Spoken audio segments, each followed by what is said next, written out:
He was the silence. She was the storm.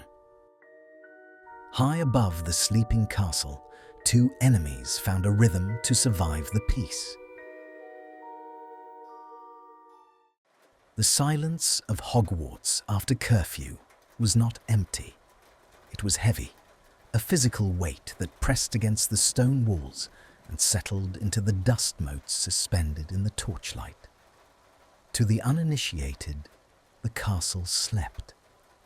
To Draco Malfoy, who had spent the better part of the last 6 months walking these corridors as a member of the probationary discipline patrol, the castle never slept.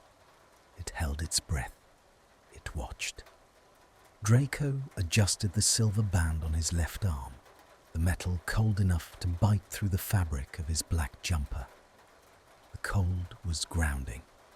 It was a reminder of where he was, and more importantly, who he was allowed to be now. Not a prefect, not a prince of Slytherin, just a pair of eyes in the dark, tasked with ensuring that the peace, so fragile and hard-won, was not disturbed by wandering first years or illicit duels. He turned the corner near the tapestry of Barnabas the Balmy, his footsteps making no sound. He had learned to walk like a ghost long before the war, but the war had perfected the technique. It was November. The draft from the lake had found its way into the dungeons and crept up the stairs, turning the corridors of the 3rd floor into ice boxes. Most students were curled up in their common rooms, basking in the glow of fires and the warmth of easy companionship.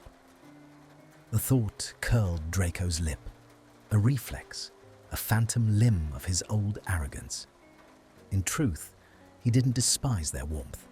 He just didn't know how to exist within it anymore. The cold suited him. The solitude was safer. He stopped. There it was again. It was faint, barely a scratch against the silence. But Draco's head snapped up, his grey eyes narrowing as he scanned the darkened ceiling. It wasn't a voice. It wasn't the scuttle of a rat or the groan of settling architecture. It was a melody. For 3 weeks, this phantom sound had plagued his patrols. It was never in the same place. On Tuesdays, it seemed to drift down from the owlery, a melancholic hum that sounded like wind through a hollow bone. On Thursdays, it vibrated near the astronomy tower, rhythmic and soft, like a heartbeat. Tonight, it was here, near the room of requirement's blank stretch of wall. It sounded like a piano, or perhaps a harp, but muffled, as if played underwater or behind a thick pane of glass. It was irritatingly beautiful. "Show yourself," Draco whispered, his hand twitching toward his wand, though he didn't draw it. Nothing. The music swelled for a fraction of a second, a major key, light and teasing, before vanishing abruptly, leaving the corridor ringing with an oppressive quiet. Draco exhaled, a plume of white breath escaping his lips. He ran a hand through his hair, the platinum strands falling into his eyes. He was losing his mind. That was the only logical explanation.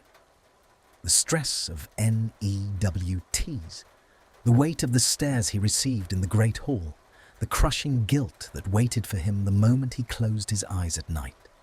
It was finally cracking him. He was hallucinating lullabies.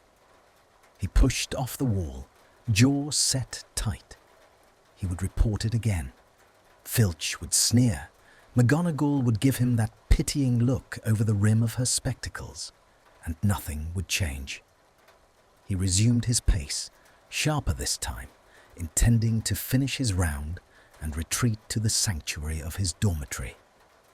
He turned toward the grand staircase, intending to descend, when a movement in his peripheral vision froze him. It wasn't the ghost of a melody this time. It was real.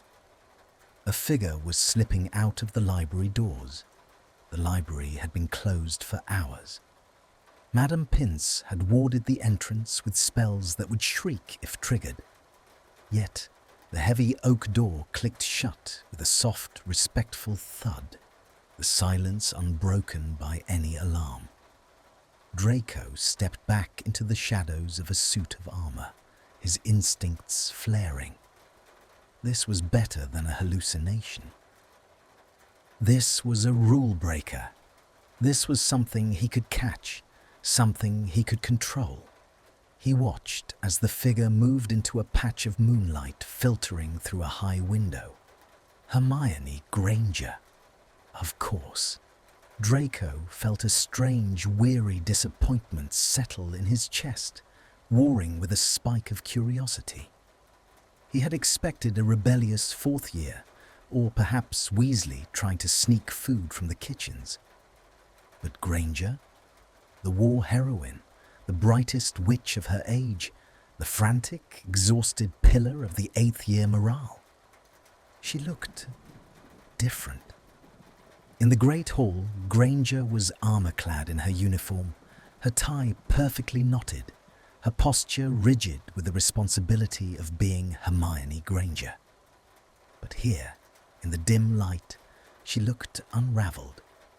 She wasn't wearing her robes. She was dressed in muggle clothing, dark leggings and an oversized grey sweater that swallowed her hands. Her hair, usually contained in a fierce, bushy halo or a severe plait, was loose, cascading down her back in a wild, tangled riot of curls. She didn't look like she was prowling for books. She carried nothing. No bag, no parchment, no quill. Her hands were empty, swinging by her sides. She paused, looking left, then right. Draco held his breath, pressing his back against the cold stone. She looked terrified.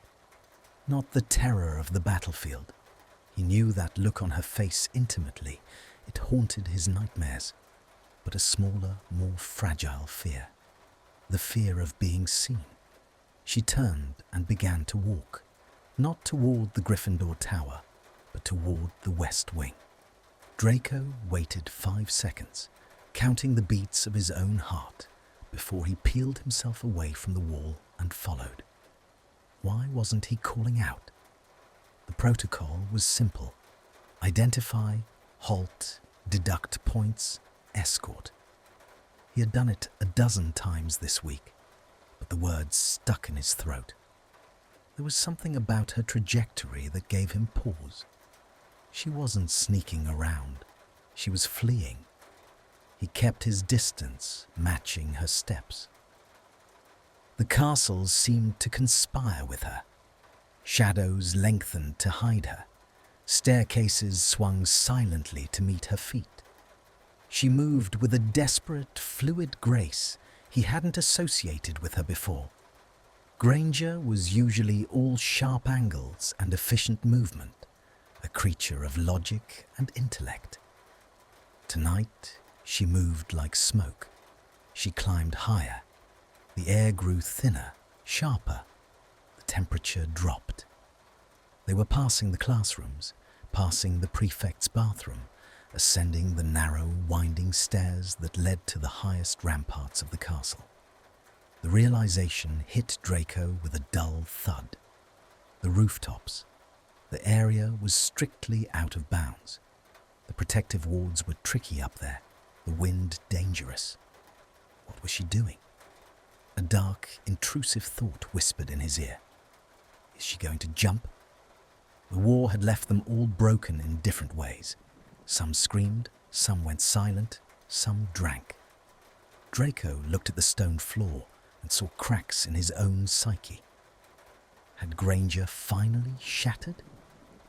The thought propelled him forward, abandoning his stealth. He sped up, his boots clicking loudly against the stone now. He needed to reach her before she did whatever she was planning. He rounded the final bend of the spiral staircase, his wand drawn now, his breath coming short. The heavy iron door that led to the flat roof of the west tower stood ajar. Wind howled through the gap, carrying with it the scent of impending snow and ancient rock. Draco burst through the door, the biting wind slapping his face instantly, stinging his eyes. "Granger!" He shouted it, his voice tearing from his throat, ready to cast a levitation charm, ready to pull her back from the edge, ready to be the hero he never was. But she wasn't at the edge. Draco froze, the door slamming shut behind him with a deafening boom that was instantly swallowed by the night. The roof of the West Tower was a wide, flat expanse of flagstones, bordered by crenellated battlements that rose to waist height. Above, the sky was a vast, bruised purple, littered with stars that looked cold and distant. Hermione was standing in the dead center of the roof. She hadn't jumped. She hadn't even looked at the edge. At his shout, she had spun around, her wand snapping up defensively. A spark of red light fizzled at the tip, illuminating her face. Her eyes were wide, her chest heaving, her cheeks flushed with the cold and the exertion of the climb. "Malfoy," she breathed, the name carried away by the wind. Her hand lowered slightly, but she didn't holster her wand. Draco stood by the door, his heart hammering against his ribs like a trapped bird. The relief that washed over him was instantly replaced by a surge of anger. He felt foolish. He had panicked over nothing. "What do you think you're doing?" he snapped, his voice fighting the wind. He strode forward, regaining his composure, wrapping the cloak of his authority around himself like a shield. "This area is restricted, Granger. Dangerous. 10 points from Gryffindor, and consider yourself lucky I don't drag you to the headmistress right now." He expected a fight. He expected her to cite a subsection of Hogwarts, a history, or to argue that she had special permission as head girl, or to simply glare at him with that righteous indignation she wore so well. She didn't do any of that. She simply looked at him. Her expression was unreadable, her eyes dark pools reflecting the starlight. She looked deflated. The wild energy he had sensed in the corridor seemed to drain out of her, leaving her small and shivering in her oversized sweater. "Are you going to report me?" she asked. Her voice wasn't defiant. It was tired, so incredibly tired. Draco faltered. He stopped a few feet away from her. Up close, he could see the purple shadows under her eyes, the raw, chapped skin of her knuckles. She looked like a porcelain doll that had been glued back together, but was missing a few pieces. "I should," he said, but the bite was gone from his tone. "It's the middle of the night. You're on the roof. It's freezing." "I know," she whispered. She hugged her arms around herself, looking away from him, toward the dark horizon where the forbidden forest merged with the night sky. "It's quiet here."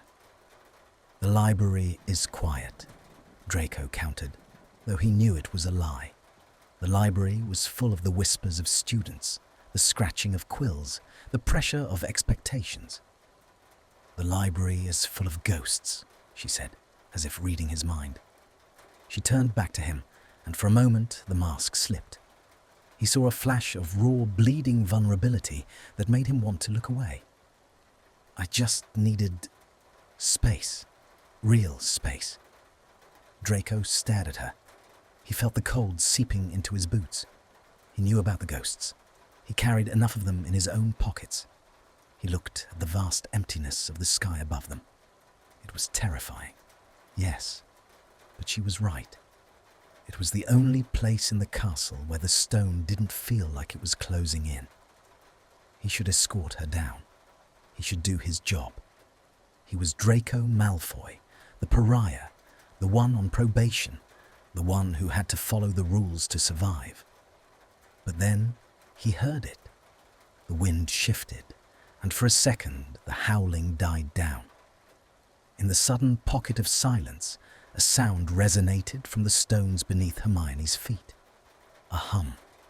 It was the melody, the same haunting underwater piano he had been chasing for weeks. His eyes snapped to hers. "It was you." Hermione stiffened. She looked guilty, her hand tightening on her wand. "I don't know what you mean."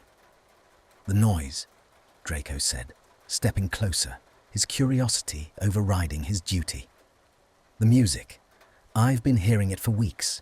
It's coming from you." She bit her lip, looking down at her boots. I cast a muffling charm. It shouldn't have..." "It's not a normal charm," Draco interrupted, his voice dropping. "It's resonant. I can feel it in the floor." He looked at her, really looked at her. "What are you doing up here, Granger? And don't tell me you're studying astronomy." She hesitated. The wind whipped her hair across her face, hiding her expression. She looked like she was debating whether to hex him or confess. Finally, she sighed, a sound of surrender. She lifted her chin, a spark of that Gryffindor steel returning to her eyes. "I'm not studying," she said quietly, "and I'm not plotting. If you must know, Malfoy." She took a step back, creating distance between them. She raised her wand, not at him, but at the air around them.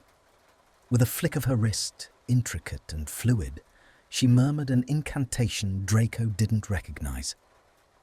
The air shifted. The biting wind didn't vanish, but it lost its sting, softened by a barrier of warmth that rippled outward from her. Small, glowing orbs of light, pale blue and soft gold, popped into existence, floating around them like lazy fireflies. And the music swelled. It wasn't a hallucination. It was coming from the air itself, woven by her magic. It was a slow, melancholic waltz, sad and sweet and utterly captivating. "I come here to breathe," Hermione said, her voice weaving into the melody. "And I come here to dance." Draco stood frozen, his mouth slightly agape. The atmosphere on the roof had transformed instantly. The harsh, unforgiving reality of the post-war world had been pushed back to the edges of the battlements. Here, in this circle of light and sound, it was magical, truly magical, in a way he hadn't felt in years. "Dance?" he repeated, the word feeling foreign on his tongue. "Yes," she said, her tone defensive again. "It's stupid. I know, it's frivolous, but I need it. I need to not think. I need to not be me for an hour." She looked at him, bracing herself for the mockery. She expected him to laugh. She expected him to sneer at the absurdity of the war heroine dancing alone on a roof in the middle of winter. Draco looked at the lights floating around her wild hair. He listened to the music that spoke of loss and hope in equal measure. He looked at her hands, which were no longer shaking. He didn't want to laugh. He felt a pang of jealousy so sharp it almost doubled him over. She had found a way out. She had created a sanctuary in the middle of hell. "Go on then," he said. His voice was rough, barely audible over the music. Hermione blinked, confused. "What?" "Report me," Draco said, crossing his arms and leaning back against the heavy iron door, blocking the exit. But his body language wasn't aggressive. It was an anchor. "Go to McGonagall tomorrow. Tell her I failed to deduct points. Tell her I derelicted my duty." He looked her in the eye. "But I'm not leaving until I see if this noise complaint is valid." Hermione stared at him for a long moment, searching for the trap. She saw the grey exhaustion in his eyes, the tension in his jaw, and perhaps the same desperate need for escape that had driven her up those stairs. Slowly, tentatively, the tension in her shoulders dropped. She didn't smile. They weren't there yet. But she nodded once. She turned away from him, facing the open sky. She closed her eyes, raised her arms, and as the magical violin swelled to a crescendo, Hermione Granger began to move. He watched. That was all he was allowed to do. It was the only role the universe had left for him. The spectator, the outcast, the ghost haunting the periphery of a life he was no longer a part of. Draco remained leaned against the heavy iron door, his arms crossed over his chest, the silver badge of the patrol glinting dully in the starlight. The wind bit at his exposed face, stinging his cheeks. But within the radius of Hermione Granger's magic, the air was unnaturally still. It was a pocket of impossible spring in the dead of November, smelling of ozone and something sweeter, like old parchment and dried lavender. She had forgotten him. Or perhaps she had simply decided that his presence was a price she was willing to pay for this release. Hermione moved. It wasn't the kind of dancing Draco had been raised on. There was no rigid structure, no polite distance between partners, no mathematical precision of the waltz steps he had been drilled in since he could walk. This was something feral. She spun, her arms thrown wide, her head tipped back to the sky as if she were trying to drink the stars. The oversized grey sweater slipped off one shoulder, revealing the pale curve of her neck, vulnerable and stark against the darkness. She didn't look graceful in the traditional sense. She looked like a storm contained in skin. She stumbled, caught herself with a flick of her wand, and turned the stumble into a sweeping pirouette that sent the glowing orbs of light swirling around her like a miniature galaxy. The music, that haunting underwater piano, grew louder, matching the frantic beat of her movements. It wasn't a happy song. It was a weeping thing, full of minor chords that grated against Draco's ribs. He watched her feet. She was wearing thick wool socks, no shoes. They scuffed against the rough flagstones, soundless beneath the music. He flinched internally. That had to hurt. The stone was unforgiving. But she didn't seem to feel it. She was entirely elsewhere, lost in a trance of her own making. Draco felt a strange, uncomfortable tightness in his throat. He wanted to look away. It felt voyeuristic, like reading a diary he had found open on a table. He was seeing the golden girl, the war heroine, the unbearable know-it-all, stripped down to her rawest components. There was no righteousness here, no hand raised in class, no defiant glare.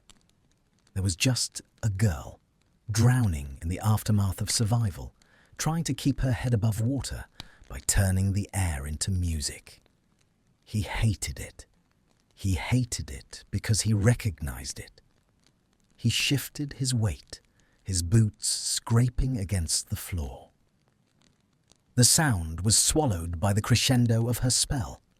She was spinning faster now, a blur of grey wool and wild curls. The magic in the air crackled, the small lights flaring brighter, turning from soft gold to a searing white. It was dangerous. Magic fueled by pure emotion always was. It was volatile, unstable, just like her. "Granger," he murmured, too low for her to hear. She didn't stop. She leaped, a clumsy, desperate jump that lacked the elevation of a dancer, but carried the weight of a desperate escape. When she landed, she didn't stop moving. She sank into a low crouch and then exploded upward, her wand slashing through the air. A ribbon of silver light erupted from the tip of her wand, winding around her body like a shroud, illuminating the tears tracking down her face. Draco stopped breathing. He had seen her cry before. He had seen her terrified at the manor, screaming under his aunt's blade. That memory was a permanent stain on his conscience, a nightmare that woke him up in a cold sweat 3 nights a week. But this was different. This wasn't fear. This was grief. Ancient, heavy, suffocating grief that she carried around in her school bag alongside her textbooks. He realized, with a jolt of terrifying clarity, that she was lonely. The great Harry Potter and the loyal Weasley were her family. Yes, but they were the heroes who had won. They were moving on. They were laughing in the corridors. She was up here, alone, dancing with ghosts. The music reached a fever pitch, a discordant clash of notes that vibrated in Draco's teeth. And then, silence. It didn't fade out. It snapped. The glowing orbs winked out of existence instantly. The warmth vanished, replaced by the rushing, icy wind of the Scottish Highlands. Hermione collapsed. It wasn't a faint. Her legs simply gave up. She dropped to her knees on the hard stone, her hands bracing her against the floor, her head hanging low. Her chest heaved, ragged gasps tearing from her throat, visible as white plumes in the sudden cold. Draco pushed off the door. His body moved before his mind gave permission. He took 3 long strides toward her, his hand reaching out, hovering in the space between them.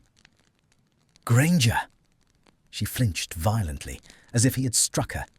Her head snapped up, and he saw her eyes, wide, wet, and filled with a sudden, crushing shame. The trance was broken. The reality of who she was and who he was came crashing back down. She scrambled backward, scraping her knees against the stone, fumbling for her wand which had clattered to the side. "Don't!" she choked out, her voice cracked and thin. She grabbed her wand and pointed it at him, her hand shaking so hard the tip vibrated.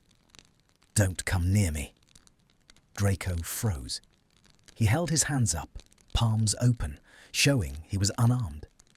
The instinct to sneer, to mock her for her weakness, rose up in his throat, a defense mechanism he had honed for years. Pathetic, he could say.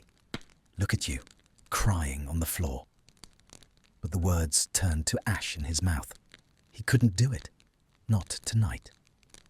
"I'm not going to hurt you," he said. His voice was flat, devoid of its usual drawl. It was the voice he used when calming a spooked thestral. "You're watching," she accused, wiping her face aggressively with her sleeve. The shame was radiating off her in waves. She hated that he had seen this. She hated that he, of all people, had witnessed her unraveling. You're laughing." "I'm not laughing," Draco said quietly. He looked down at her. She was a mess. Her hair was a bird's nest, her face blotchy, her knees lightly bruised. And yet, the air around her still hummed with the residue of that powerful, chaotic magic. "You have terrible form," he said. Hermione blinked, the sheer absurdity of the comment cutting through her panic. She stared at him, her mouth slightly open. "What?" "Your form," Draco said, lowering his hands but staying where he was. He nodded toward her feet. "You're flat-footed.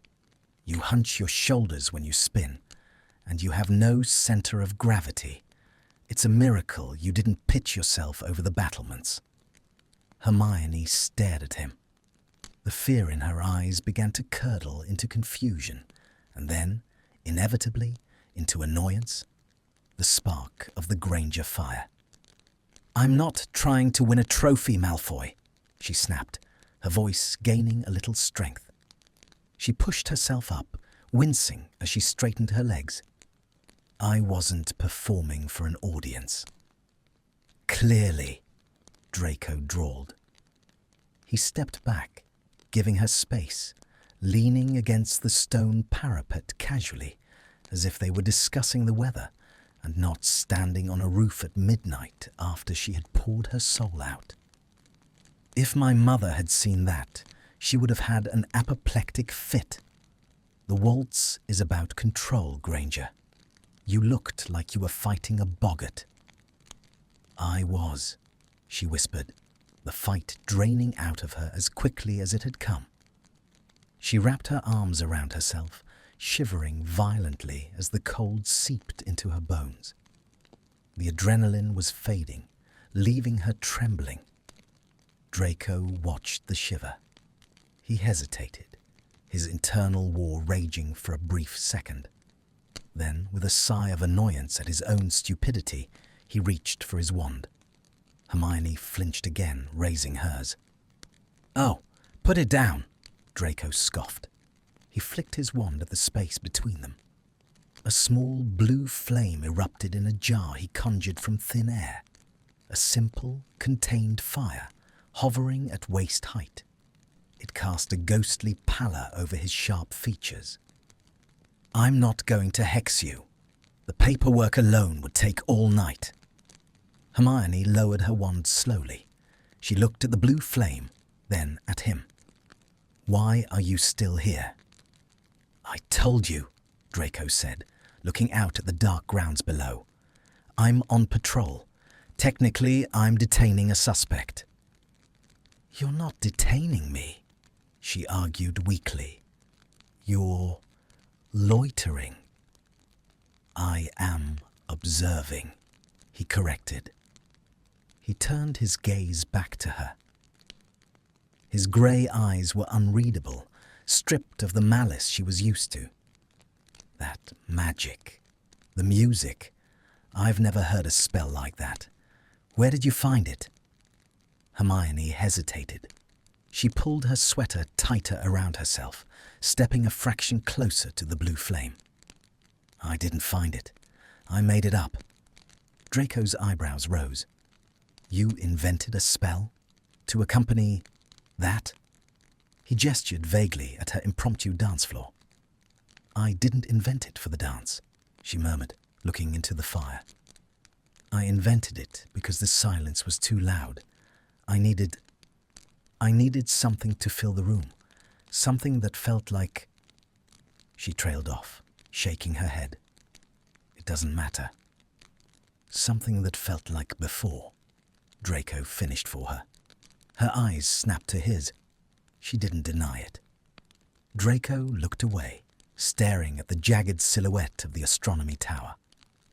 "The manor is quiet too," he said, the admissions slipping out before he could stop it. "Even when people are talking, the walls just eat the sound." It was the most honest thing he had said to her in 7 years. A heavy silence settled between them, but it wasn't the hostile silence of enemies.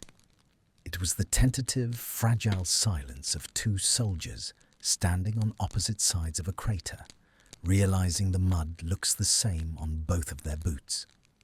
Hermione studied him. She saw the tension in his jaw, the way he held himself, rigid, ready to defend, ready to flee. She saw the dark circles under his eyes that mirrored her own. "Are you going to report me?" she asked again. But this time it wasn't a challenge. It was a genuine question. Draco looked at her. He thought about the points he could take. He thought about the praise he might get from the Slytherins for getting the head girl in trouble. He thought about how easy it would be to just be Draco Malfoy, the bully. But then he remembered the music. He remembered how, for a few minutes, the crushing weight of his own guilt had lifted, carried away by her chaotic, beautiful storm. "No," he said. Hermione let out a breath she seemed to have been holding for 10 minutes. Why? Draco pushed himself off the parapet. He vanished the blue flame with a wave of his hand, plunging them back into the semi-darkness. Because, he said, adjusting his gloves, his voice regaining its cool, detached edge. If I report you, you'll stop. And the silence in the West Wing is irritating. I prefer the noise complaint. He turned and walked toward the door, his black cloak billowing behind him. He paused with his hand on the iron latch. He didn't look back. "Fix your posture, Granger," he called out over the wind. "Next time, try to look less like a drowning flobberworm." "Get out, Malfoy," she shot back, but there was no venom in it. Draco opened the door and slipped into the shadows of the stairwell. As the heavy iron slammed shut behind him, he leaned his forehead against the cold metal for just a second, closing his eyes. He could still hear the ghost of the music in his head, and for the first time in months, the crushing silence of the castle felt a little less lonely. He checked his watch. Tuesday. He would be back on Thursday, just to check for noise, obviously. Thursday arrived not with a bang, but with a suffocating blanket of grey fog that rolled off the Black Lake and swallowed the castle whole. By the time curfew fell, the corridors were damp and smelling of wet wool and ancient mould. Draco moved through the mist like a wraith. His patrol route had theoretically changed. The rotation schedule pinned to the dungeon notice board clearly stated he was to monitor the ground floor near the kitchens. He had stared at the parchment for a long moment before walking away and heading straight for the 7th floor. He told himself it was pragmatism. If Granger was going to set the roof on fire with her chaotic magic, he needed to be there to put it out. It was damage control. It was responsible. It was a lie. The truth was that the silence of the last 2 days had been deafening. The hum in his blood, the itch under his skin, hadn't settled. He had sat in the Slytherin common room, trying to read a treatise on alchemy, but the words swam on the page. He kept waiting for a sound that never came. He needed the noise. He needed the distraction of her mess to quiet the order of his own misery. When he reached the iron door of the West Tower, he paused. His hand hovered over the latch, his breath misting on the cold metal. He listened. Nothing. A spike of irrational disappointment pierced his chest. Had he scared her off? Had his mockery on Tuesday been the final straw that sent her scurrying back to the safety of the Gryffindor common room? He shoved the door open, perhaps a little more forcefully than necessary, stepping out into the biting wind. She was there. Relief, sharp and unwanted, flooded his veins, followed immediately by irritation.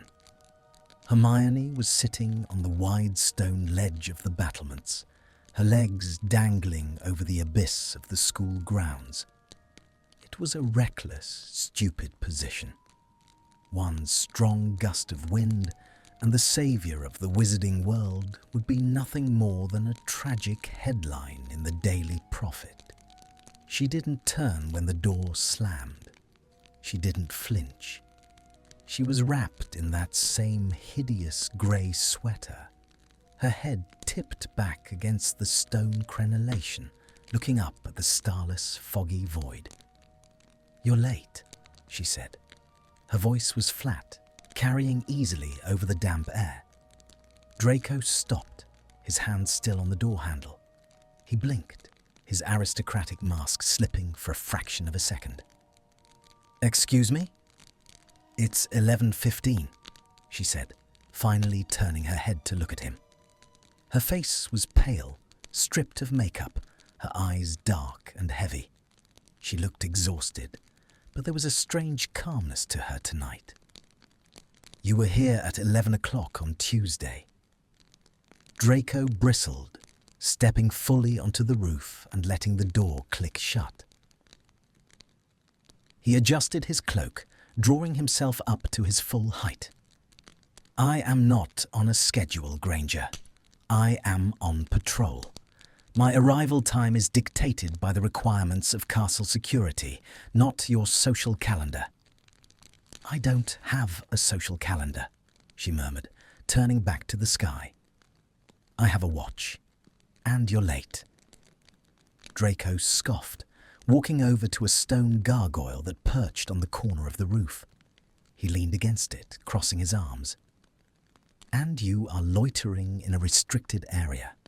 Again, I assume you're waiting for me to deduct points?" "Go ahead," she said, waving a hand vaguely without looking at him. "Take 50, take 100, it doesn't matter." "It mattered to you last year," Draco observed. He watched her profile. She looked brittle. The wind whipped a strand of hair across her face, and she didn't bother to brush it away. "Last year was a lifetime ago," she whispered. She pushed herself off the ledge then, her movements heavy and sluggish. She landed on the flagstones with a dull thud. She didn't pull out her wand immediately. She just stood there, hugging her arms, looking at the empty expanse of the roof, as if it were a blank canvas she didn't have the energy to paint. "Are you going to dance, or are you just going to mope?" Draco asked. The words were harsh, but he couldn't help it. Seeing her this still was unnerving. It was like looking at a broken clock. Hermione shot him a glare. "I'm thinking." "You think too much. That's your problem," he drawled. "You think if you read enough books, you can solve grief. You can't logic your way out of a nightmare, Granger." Her eyes narrowed. "And you can." "I don't try," Draco said simply. "I just endure it." They stared at each other for a beat, the fog swirling around their ankles. Then, with a frustrated huff, Hermione drew her wand. "Fine," she muttered, "since you're so eager for the show." She slashed her wand through the air. The atmosphere shifted instantly.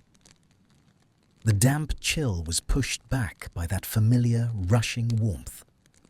The glowing orbs appeared. Tonight they were a soft, melancholic lavender, and the music began. It wasn't a waltz tonight. It was something slower, deeper. Cello strings, heavy and resonant, vibrating through the soles of Draco's boots.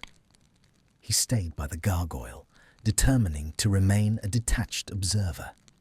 He was the warden. She was the inmate. That was the dynamic. Hermione began to move.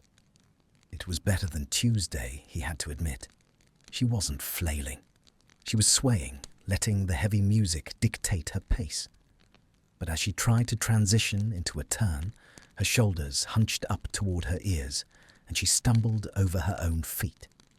Draco winced, visibly. "Shoulders!" he barked out before he could stop himself. Hermione faltered, spinning out of the turn clumsily.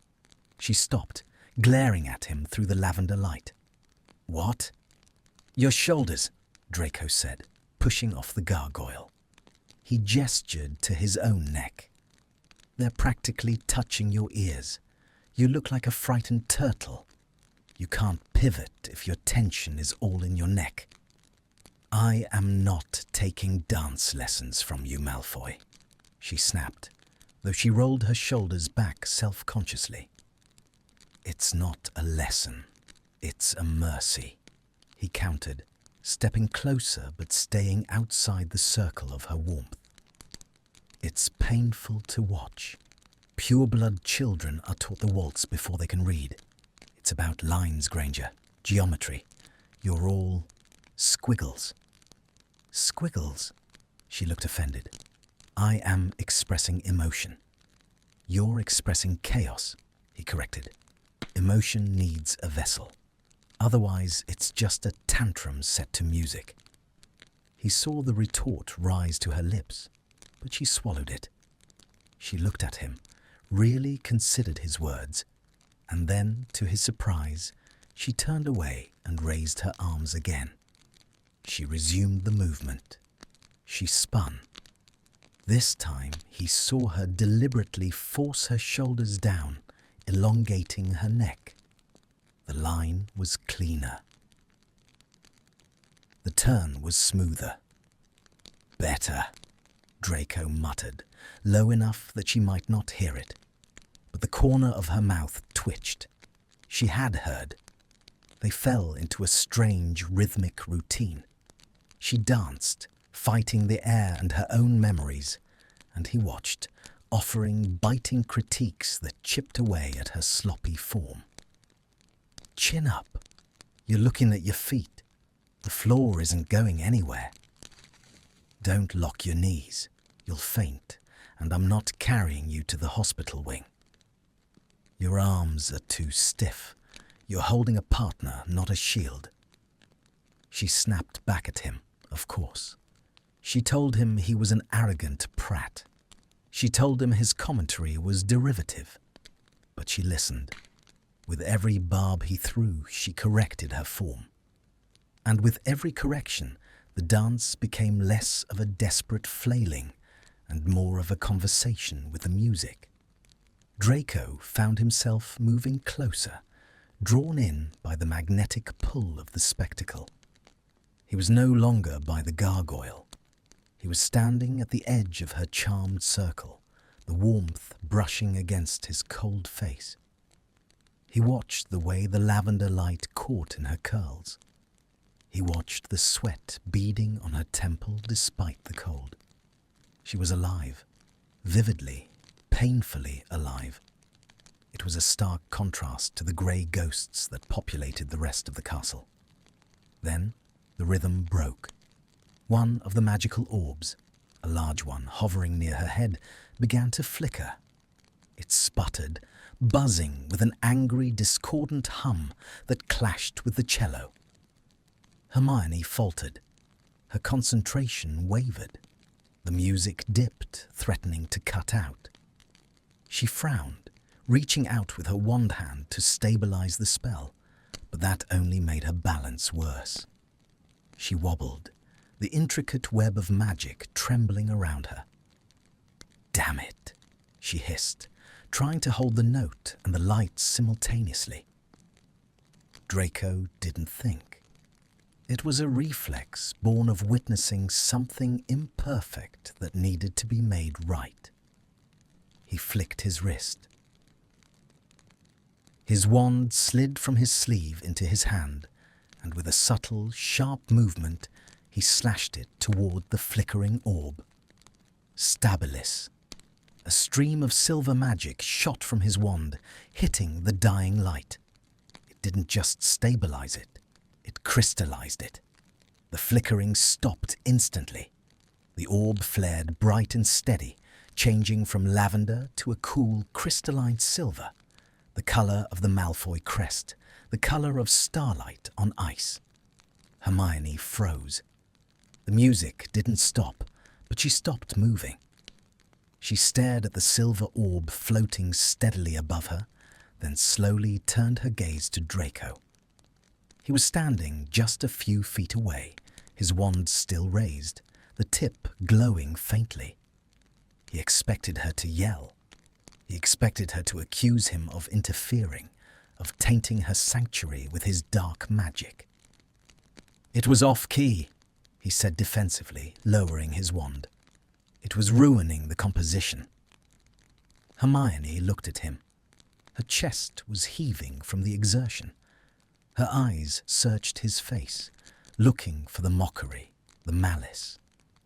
But all she found was a boy who couldn't stand things being broken. The tension in the air shifted.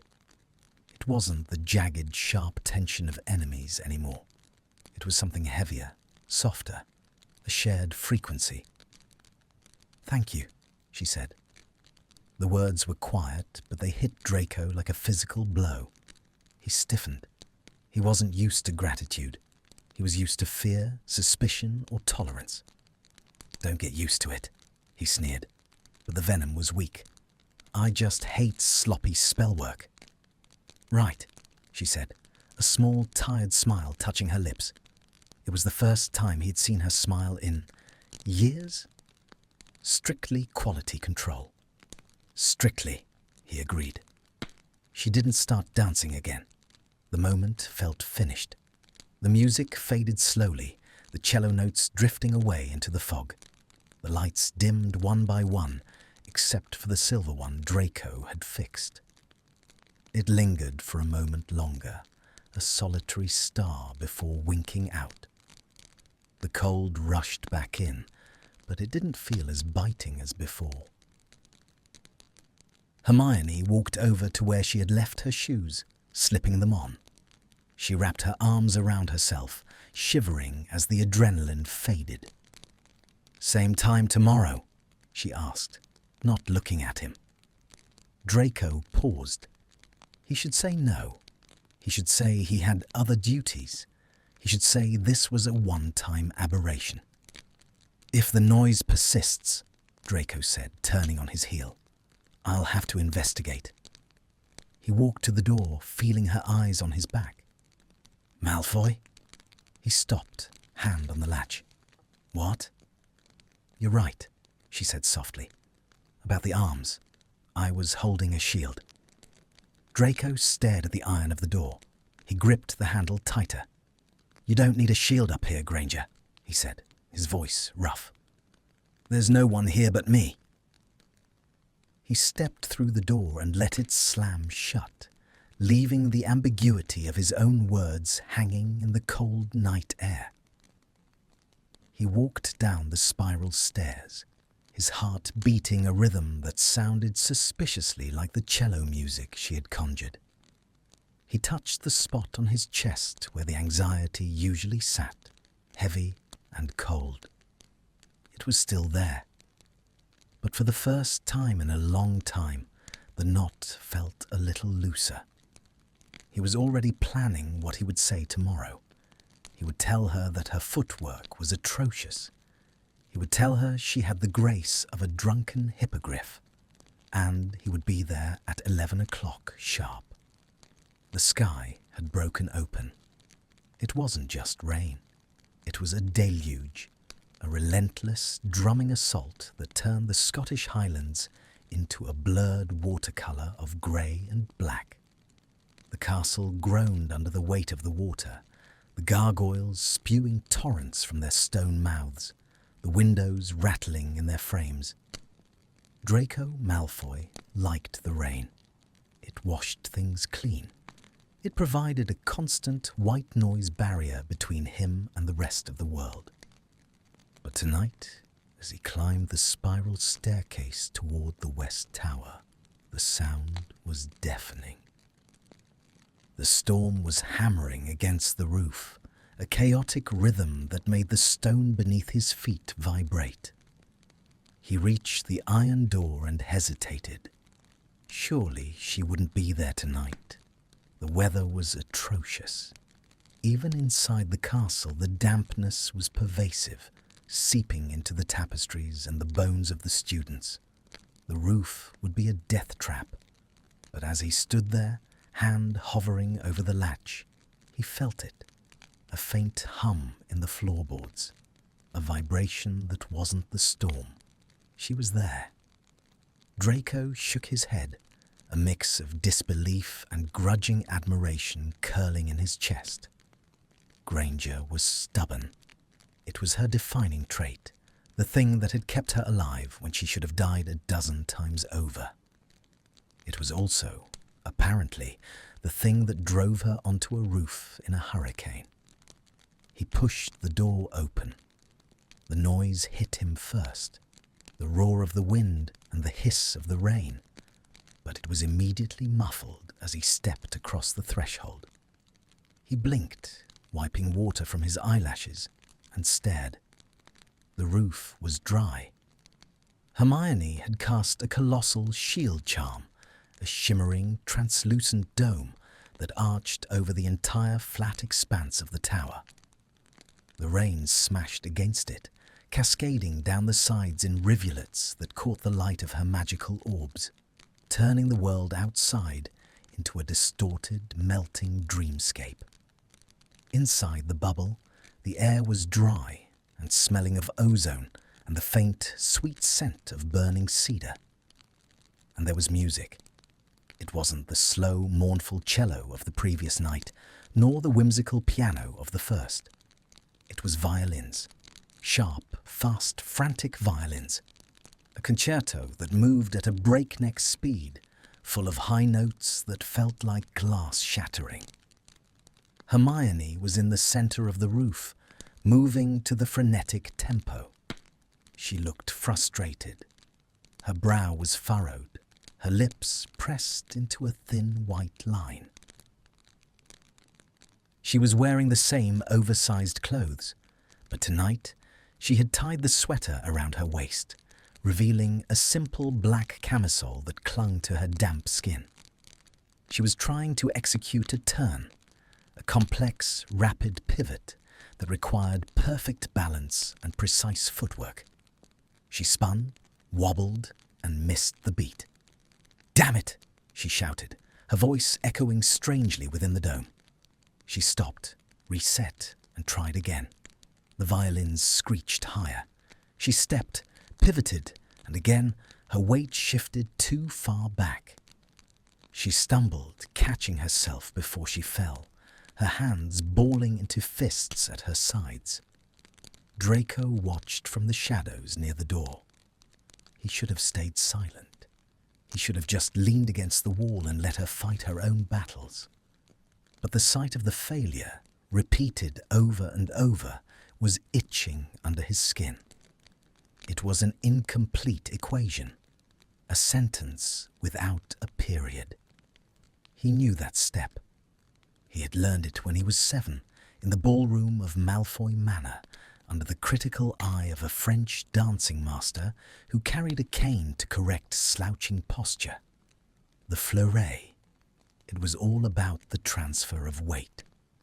Hermione reset again. She looked ready to scream. She tossed her hair back, sweat glistening on her neck, and prepared to throw herself into the movement with brute force. "You're forcing it." Draco's voice cut through the music. Hermione jumped, spinning around to face him. She hadn't heard the door. "Malfoy, stop creeping up on me." "I'm not creeping. I'm patrolling," he said, stepping into the light of the charmed circle. The rain hammered against the shield above them, a constant visual reminder of the storm they were defying. "And you're going to break an ankle if you keep trying to muscle your way through a fleuret." "I am not muscling," she snapped, wiping her forehead with the back of her hand. "The tempo is fast. I just need to catch the beat." "The beat isn't the problem," Draco said, walking closer.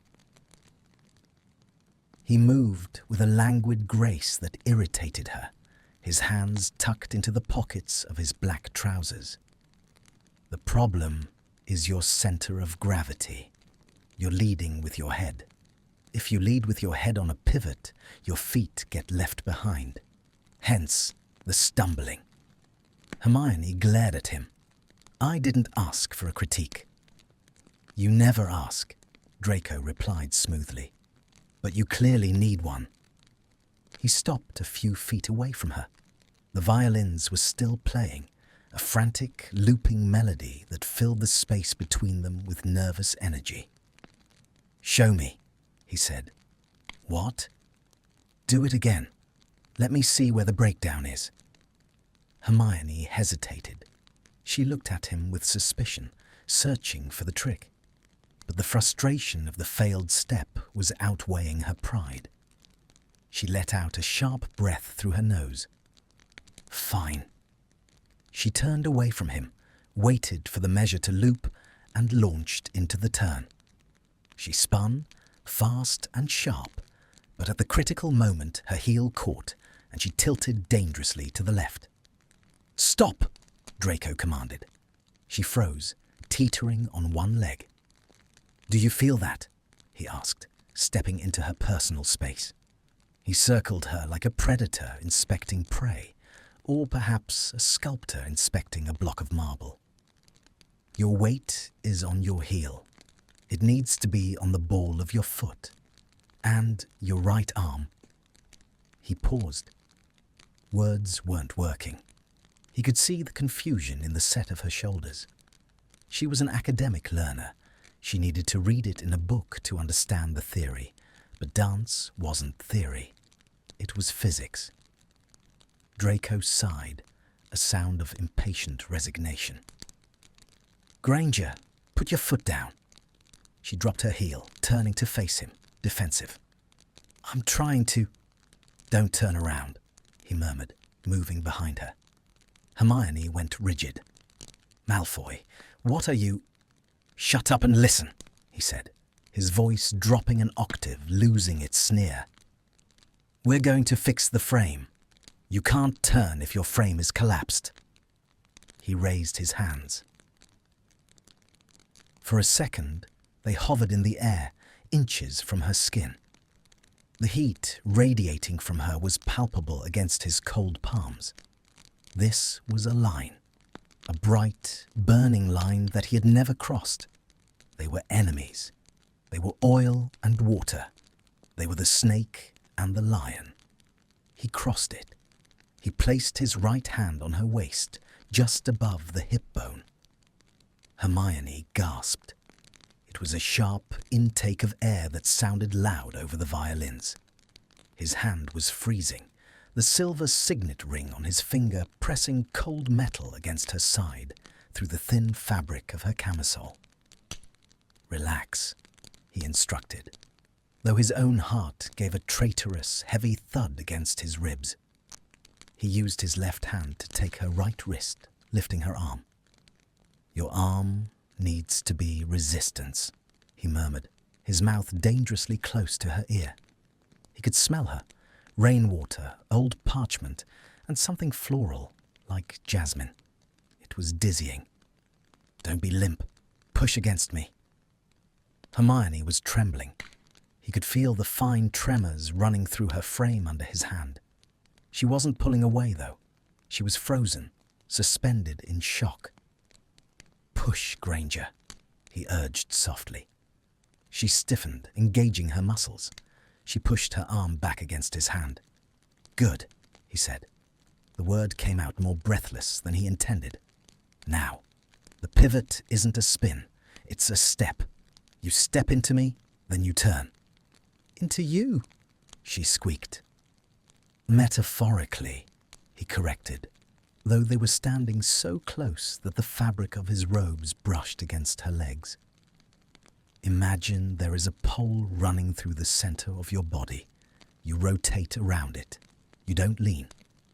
He applied a slight pressure to her waist, guiding her. "On the count of 3. Step, pivot.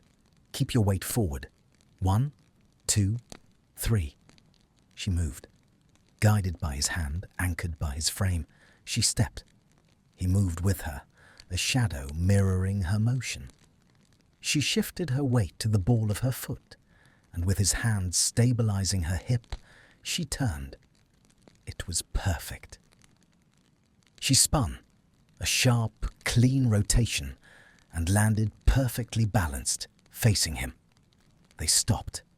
The movement was over, but Draco didn't let go. His hand was still curved around her waist. Her hand was still gripped in his. They were chest to chest. The distance between them evaporated. The violins seemed to scream, reaching a crescendo that vibrated in the air, but Draco barely heard them. All he could hear was the blood rushing in his ears. He looked down. She was looking up. Her eyes were wide, blown dark in the dim light. He saw the flecks of gold in the brown irises. He saw the rapid pulse jumping in the hollow of her throat. For a terrifying, suspended second, the world outside the shield ceased to exist. There was no war, no blood purity, no history of insults and hexes. There was just the heat of her skin burning through his gloves and the magnetic, undeniable pull of gravity dragging them toward each other. Draco felt a sudden, violent urge to pull her closer, to eliminate the last inch of space, to bury his face in the curve of her neck and breathe in that scent of jasmine and rain until he drowned in it. The thought was so intense, so foreign, that it terrified him. Hermione's breath hitched. Her lips parted slightly. She looked bewildered, as if she had just woken up in a stranger's house. Her hand, the one he wasn't holding, lifted tentatively, hovering for a fraction of a second near his chest, as if she wanted to touch the silver buttons of his tunic. The air between them crackled. It wasn't magic. It was something far more volatile. Then the song ended. The violins cut out abruptly, leaving only the dull roar of the rain battering the shield. The silence crashed down on them like a physical weight. The spell broke. Draco snatched his hands back as if he had been burned. He stumbled a step backward, his breath coming in shallow, jagged gasps. Hermione recoiled, wrapping her arms around her midsection, covering the spot where his hand had been. They stared at each other. The intimacy of the moment curdled instantly into panic. Hermione started, her voice shaking. She cleared her throat, trying to regain her composure, but her face was flushed a deep crimson. I see.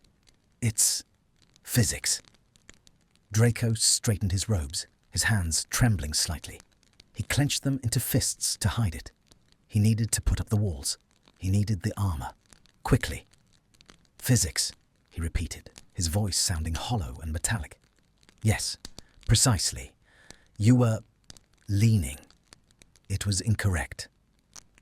He couldn't look at her. If he looked at her, he would see the confusion he felt reflected in her eyes, and he couldn't handle that mirror. He turned away, walking briskly toward the edge of the shield, staring out at the deluge. The rain looked like prison bars. That step is adequate now, he said, his back to her. Don't regress. I won't, she whispered. The tension on the roof was suffocating. It wasn't the comfortable silence of yesterday. It was charged, heavy, and dangerous. They had touched. They had broken the unspoken rule of their existence. The enemy's line had been blurred, and neither of them knew where to draw it again. The rain is getting heavier, Draco said, stating the obvious, desperate for a neutral topic. Yes, Hermione replied. She sounded small. The shield will hold. Good. Draco turned back to face her. She was still standing in the exact spot where he had held her. She looked lost. I have to finish my rounds, he said abruptly. He needed to leave. He needed to get into the cold, dark corridors where things made sense.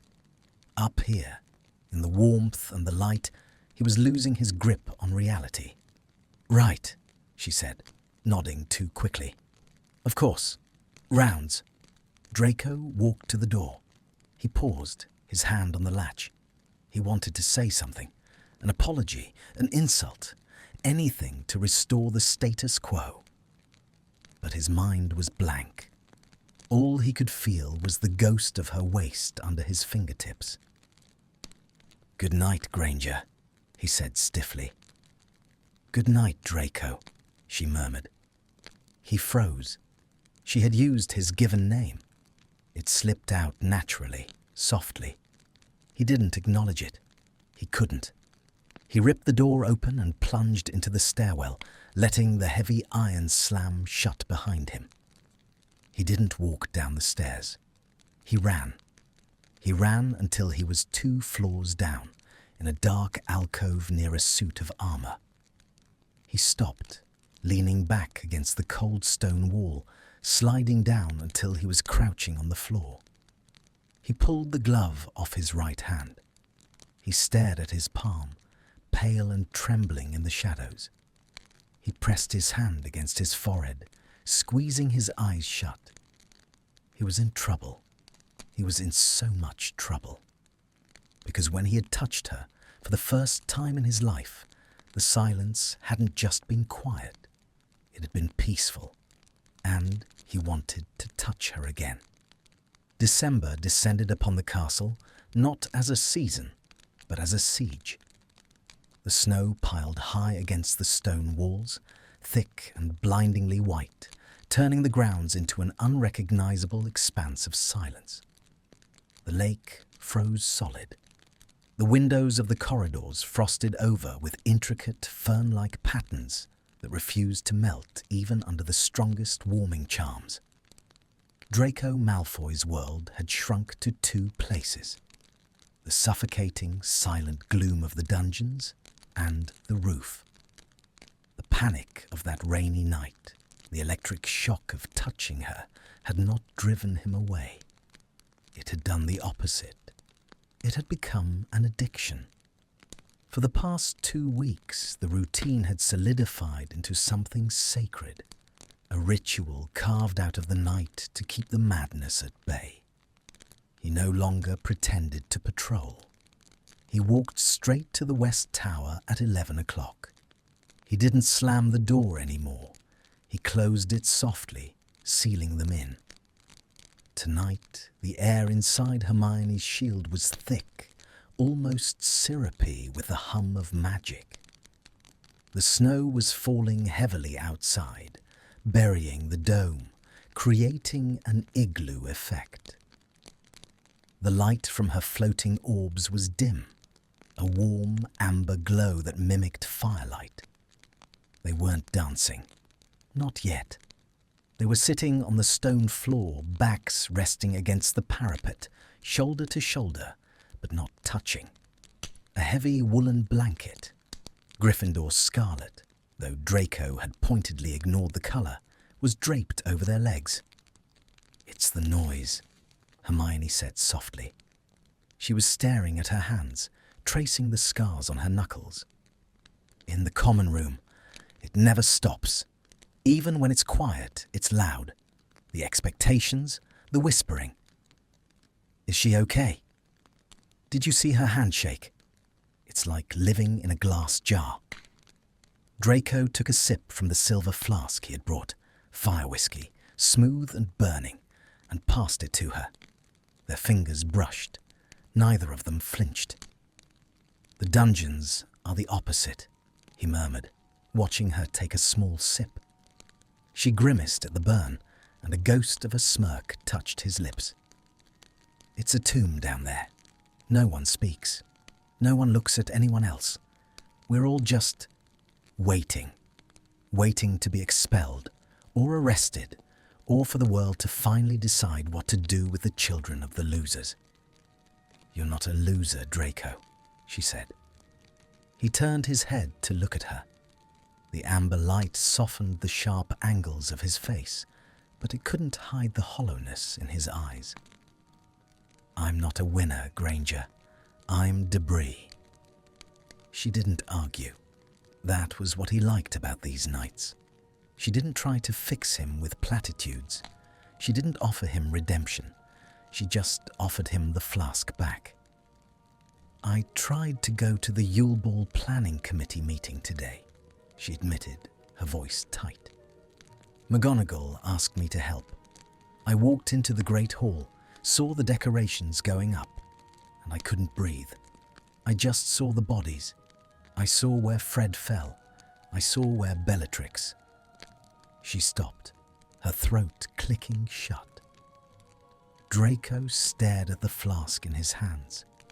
He knew the feeling, the overlay of the past upon the present. The way the castle was a graveyard disguised as a school. "I can't go into the room of requirement," he said quietly. It was a secret he hadn't told anyone. I tried last week, needed a place to hide. I walked past the wall 3 times. The door appeared, but I couldn't open it. I knew if I went in there, I'd see the fiend fire. I'd hear Vincent screaming. Hermione turned to him fully. Her eyes were swimming with unshed tears, but she looked steady. Is that why you come up here? Because it's the only place that isn't tainted? I come up here because it's cold, he lied. Then the truth slipped out. I come up here because you're the only one who doesn't look at me like I'm a monster or a victim. You just look at me like I'm an annoyance. Hermione let out a wet, startled laugh. You are an annoyance. And you have terrible posture, he retorted, though there was no heat in it. The silence that followed was comfortable, warm. It was a shared solitude. 2 broken pieces of glass finding they could rest next to each other without cutting. Hermione pushed the blanket aside and stood up. She smoothed down her leggings. She was wearing a simple white dress tonight, something light and flowy that looked freezing, but moved like water. I don't want to talk about the fire anymore, she said. She raised her wand. I want to dance. Draco remained seated for a moment, looking up at her. She looked ethereal against the backdrop of the snowy dome. A warrior who had laid down her sword to pick up a melody. What's the selection tonight? He asked, capping his flask. Something classic, she said. She flicked her wand. The music started. It wasn't the chaotic, experimental noise of the first weeks. It was a waltz, a pure, traditional, instrumental waltz. The strings swelled, rich and inviting. Hermione began to move, swaying in place. She was better, much better. The weeks of his sharp critiques had sunk in. Her shoulders were down, her neck long. She spun, her arms graceful, tracing lines in the air. But something was missing. She looked lonely. Draco watched her spin, her arms embracing empty air. The waltz was a conversation, and she was talking to herself. It made his chest ache with a dull, throbbing pressure. He stood up. He didn't think about it. He didn't analyze the consequences. The enemies label felt like a dusty book from a library he no longer visited. He walked into the center of the roof. Hermione was mid-turn when she saw him approach. She faltered, stopping, her chest heaving slightly. She looked at him with wide, questioning eyes. Draco didn't speak. He stopped in front of her. He extended his left hand, palm up, a silent invitation, a challenge. Trust me. Hermione stared at his hand. It was the hand that had let Death Eaters into the castle. It was the hand that had held a wand to Dumbledore's chest. It was also the hand that had fixed her light, the hand that had steadied her in the rain. She reached out. Her fingers were warm, calloused from years of gripping a wand. As she placed her hand in his, a spark, not painful but startling, jumped between them. Draco stepped in. He placed his right hand on her waist, settling it firmly on the curve of her spine. He felt her inhale sharply, her body tensing. "Look at me," he commanded softly. She looked up, her eyes locked onto his. "Don't look at your feet. Don't look at the past. Just look at me." He applied pressure to her waist, signaling the start. He stepped back. She stepped forward. They moved. It wasn't like the lesson in the rain. That had been technical, jagged with panic. This was fluid. Draco knew the waltz as he knew his own name. It was in his blood, bred into him by generations of pure-blood socialites. He led her with an effortless, innate confidence. 1, 2, 3, 1, 2, 3. They swept across the flagstones. Hermione stumbled on the first turn, but Draco didn't let her fall. He tightened his grip, lifting her slightly, guiding her through the motion until she found her footing. "Relax," he whispered against her hair. "Let me carry the weight." And she did. For the first time since the war began, Hermione Granger stopped fighting. She stopped leading. She softened in his arms, her frame melting into his. She let him steer her through the amber light, trusting him to keep her from crashing into the stone parapets. The sensations was overwhelming. Draco felt her warmth seeping into his chest, thawing places he thought were permanently frozen. He smelled the jasmine soap, the fire whiskey on her breath, the clean scent of snow. They spun. The room, the world, blurred. There was only the pressure of her hand in his, the brush of her dress against his legs, the rhythm of their hearts beating in a syncopated counterpoint to the music. Draco's eyes dropped to her lips. They were parted, pink and soft. He looked back up to her eyes. She was watching him with an expression of wonder, as if she had never seen him before, as if she was seeing the boy beneath the mark. The magic around them reacted. The amber lights began to pulse, changing color. They turned a soft, shimmering gold, then a deep, velvety blue. The air grew warmer. The music seemed to swell, adding instruments that weren't there before, a harp, a flute, harmonizing with their movement. "You lead well," she whispered, her voice breathless. "You follow better than I expected," he murmured back, a tease that lacked any bite. "I'm a quick study." "I know." He spun her again, a long, sweeping rotation that brought them dangerously close to the edge of the shield. He pulled her back tight against him, a protective reflex. They collided gently, chest to chest, thigh to thigh. They didn't pull away this time. Draco slowed the pace. The music slowed with them, intuitive and responsive.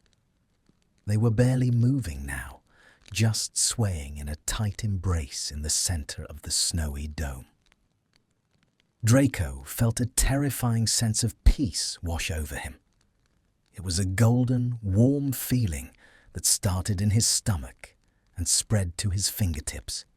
It felt like home. And that terrified him more than the Dark Lord ever had. He didn't deserve this. He didn't deserve to hold the Golden Girl. He didn't deserve peace. He was Draco Malfoy. He was poison. If he held her too long, he would taint her. He would drag her down into his grey, silent world. The music faded to a whisper. They stood still. His hand was still on her waist, his thumbs stroking the fabric of her dress unconsciously. Her hand was resting on his shoulder, her fingers curling into the collar of his black shirt. Hermione looked up at him, her eyes searching, open, vulnerable. She leaned in, just a fraction of an inch. A question. Draco's heart hammered against his ribs like a trapped bird. He wanted to lean down. He wanted to kiss her. He wanted to forget his name. But the guilt was a shackle. He abruptly dropped his hands. Hermione stumbled slightly at the sudden loss of support. She blinked, dazed, the moment shattering like dropped glass. "Draco," she whispered. He took a step back, putting distance between them. The cold air rushed into the space where her body had been.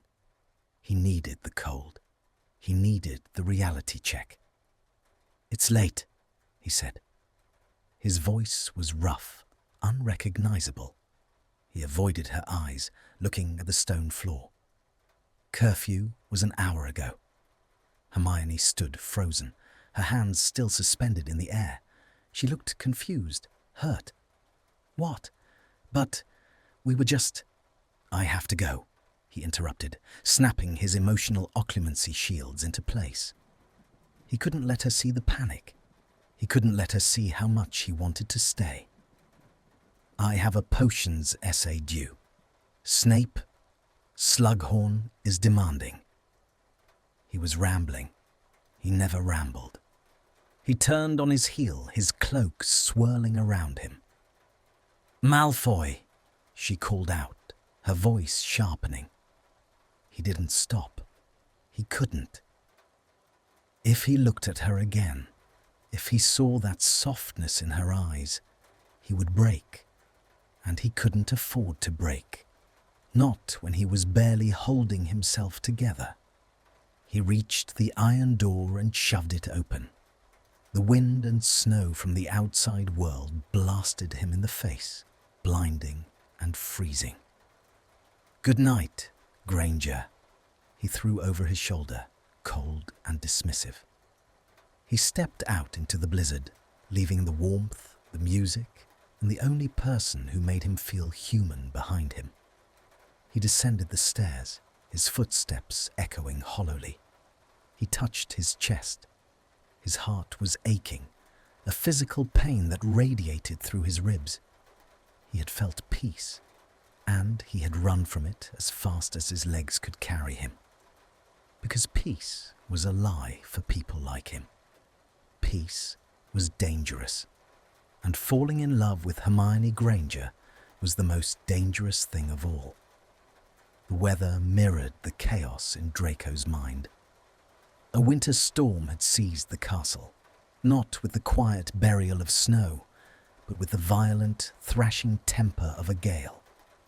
Lightning tore the sky into jagged shards of purple and white, illuminating the forbidden forest in strobe-light flashes of terror. Thunder rattled the window panes in their lead frames, shaking the very foundations of Hogwarts. Draco stood on the west tower roof. He was soaked. The shield charm Hermione usually cast was absent. She hadn't arrived yet. He should leave. He had told himself all day, through a haze of sleep deprivation and nausea, that he would not come back. The moment in the snow, the waltz, the silence, the near kiss, had been a lapse in judgment so catastrophic it threatened to unravel the carefully constructed purgatory he lived in. He had let her in. He had let himself want. And yet, here he was, standing in the freezing rain, gripping the wet stone of the parapet, waiting for her like a dog waiting for its master's whistle. The iron door groaned against the wind, then slammed open. Hermione stumbled onto the roof. She was struggling with the heavy door, her hair plastered to her face, her robes whipping violently around her legs. She looked frantic, her eyes searching the darkness until they landed on him. She didn't cast the warming charm. She didn't conjure the lights. She simply ran toward him, sliding slightly on the slick flagstones. "Draco!" she shouted over the roar of the wind. He stiffened, the sound of his name on her lips acting like a summoning charm he couldn't resist. He turned to face her, his expression guarded, a mask of marble carved in the rain. "Go back, Granger," he yelled, his voice torn away by the gale. "It's a storm. There's no dancing tonight." "I didn't come to dance," she yelled back, closing the distance between them. She stopped a few feet away, breathless, shivering uncontrollably. "I came to find you. You ran away last night." "I left," he corrected, stepping back, putting the gargoyle between them. "There is a difference." "Is there?" She stepped around the stone beast, relentless. Her eyes were fierce, burning with that Gryffindor stupidity that he simultaneously loathed and envied. "You felt it. I know you felt it. The magic changed, Draco. The music changed. You can't tell me that was nothing." Draco gripped the stone so hard his knuckles turned white. "It was a waltz, Granger. Mechanics, physics. Don't read poetry into a muscle spasm. Liar, she breathed. She reached out, her hand trembling, wet and cold, trying to touch his arm. He flinched away as if she were holding a cursed necklace. Don't. Why are you doing this? She pleaded, her voice cracking. Why do you pull me in just to push me away? We're not enemies anymore. We're past that. Are we? Draco sneered, summoning the ghost of his old self. It was a flimsy shield, but it was all he had. You're the golden girl. I'm the Death Eater on probation. The world hasn't changed just because you learned to follow a lead. I don't care about the world, she screamed, the sound tearing through the thunder. I care about this. Us. Up here. Draco's heart stopped. Us. The word hung in the air, heavy and terrifying. He opened his mouth to destroy it, to crush the hope in her eyes before it could kill them both. But a sound from the stairwell froze him. It wasn't the wind. It was the heavy, distinct clack of boots on stone. And voices. Angry, authoritative voices. Swear I heard shouting, Minerva, up near the tower. If it is Peeves again, Argus, I will personally banish him to the dungeons. Sounded like students, out of bed.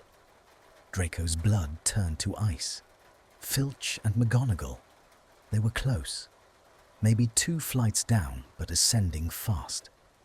The storm had carried their voices down the ventilation shafts.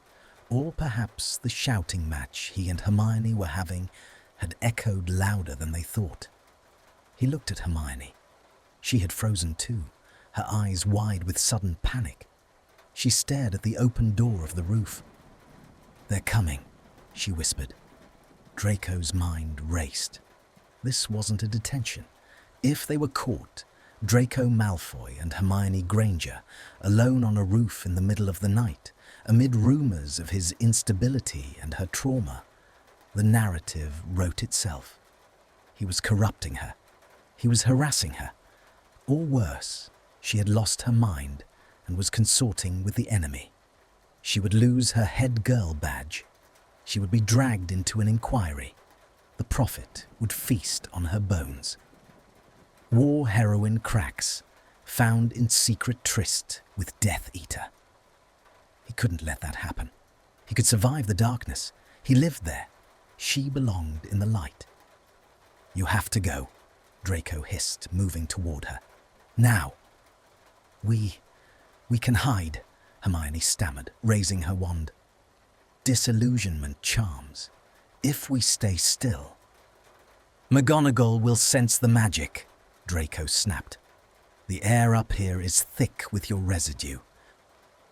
She'll know someone was casting, if we're both here. I'm not leaving you, she said, lifting her chin. The stubborn, noble idiot. We'll explain. We'll tell them the truth. We were just talking, dancing. It's not a crime. The truth? Draco laughed, a harsh, jagged sound. You think they'll believe the truth coming from me? They'll think I cursed you. They'll think I lured you up here. I'll tell them I came willingly. And destroy your reputation forever. Draco grabbed her shoulders, shaking her. The footsteps were louder now, just 1 flight down. The heavy thud of the door below opening. Think, Granger. You're the future Minister for Magic. You're the symbol of everything good. You can't be found in the gutter with me.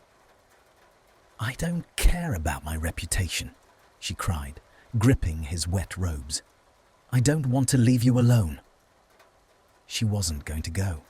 She was going to stay and burn with him, because that's what she did. She saved people. Draco looked at her.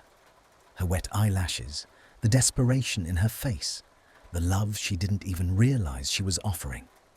He had to break her. It was the only way to save her. He had to make her want to run. Draco shoved her backward, hard. Hermione stumbled, slipping on the wet stone, catching herself on the parapet. She looked up at him, shocked. "Get off me!" Draco snarled. The venom in his voice was thick, practiced, pulled from the darkest years of his life. He channeled Lucius. He channeled Bellatrix. "You think I want to be found with you? You think I want the world to know I've been wasting my nights with a mudblood?" Hermione recoiled as if he had slapped her. The colour drained from her face, leaving her ghostly pale in the lightning flash. "What?" "Oh, don't look so surprised," Draco spat, advancing on her. "Did you really think this was real? Did you think I actually enjoyed watching you flail around like a wounded hippogriff?" "Draco, stop," she whispered, tears mixing with the rain on her cheeks. "You don't mean that." "I mean every word," he lied, his soul fracturing with every syllable. "I was bored, Granger. Do you know how dull it is on patrol? Watching you make a fool of yourself was entertaining, a little experiment. How long would it take for the great Hermione Granger to crack? How easily could I manipulate the lonely, broken little girl?" "No," she sobbed, shaking her head. "The waltz. Last night, you held me. You fixed the light." "I fixed the light because it was annoying me," he shouted, leaning down into her face, his eyes cold and dead. "And I held you because it was the only way to stop you from looking like a clumsy oaf. It was pity, Granger, just pity. I don't want you. I never have. You're just a distraction, and a poor one at that." The footsteps were at the door. The handle began to turn. "Go!" Draco roared, pointing to the dark corner of the roof where the shadows were deepest, where a narrow maintenance ledge led to the Gryffindor tiles. "Get out of my sight! I'm sick of looking at you!" Hermione stared at him. The light in her eyes died. The hope, the trust, the warmth, it was extinguished instantly, replaced by a hollow, crushing devastation. She believed him. He was too good of a liar. She didn't fight him. She didn't argue. She let out a choked, strangled sound, a sob that sounded like something dying, and turned. She scrambled over the low wall onto the wet tiles of the lower roof, slipping into the darkness of the shadows, just as the heavy iron door burst open. "Who's there?" McGonagall's voice rang out, amplified by magic. Her wand tip was blazing with light, cutting through the rain. Draco stood alone in the centre of the roof. He turned slowly to face the headmistress and Filch. He was drenched, shivering, his chest heaving as if he had just run a marathon. He forced his face into a mask of sneering arrogance, though he felt like he was bleeding out. "Professor," Draco drawled, shouting to be heard over the wind. "Bit wet for a stroll, isn't it?" McGonagall lowered her wand slightly, squinting through the rain. She scanned the roof. It was empty. No magical lights, no music, just the storm and the boy. "Mr. Malfoy," she said, her voice sharp with suspicion. "We heard shouting and music." "Music?" Draco scoffed. "In this weather? I think the wind is playing tricks on your hearing, Professor." "And the shouting," she pressed, stepping onto the wet flags, Filch lurking behind her with a lantern. "Me," Draco said. "I slipped, cursed at the gargoyle. It was a moment of frustration. My apologies." McGonagall stared at him. She looked at his pale face, his shaking hands, the wild look in his eyes. She looked around the empty roof, sensing the lingering trace of warmth that was rapidly fading in the gale. Her gaze lingered for a moment on the dark corner where Hermione had vanished, but she saw nothing. She sighed, a sound of weary disappointment. "It is past curfew, Mr. Malfoy. Even for the patrol. This area is unsafe in a storm." "I was just leaving," Draco said hollowly. "See that you do. 10 points from Slytherin for reckless endangerment of yourself." She turned, ushering Filch back into the stairwell.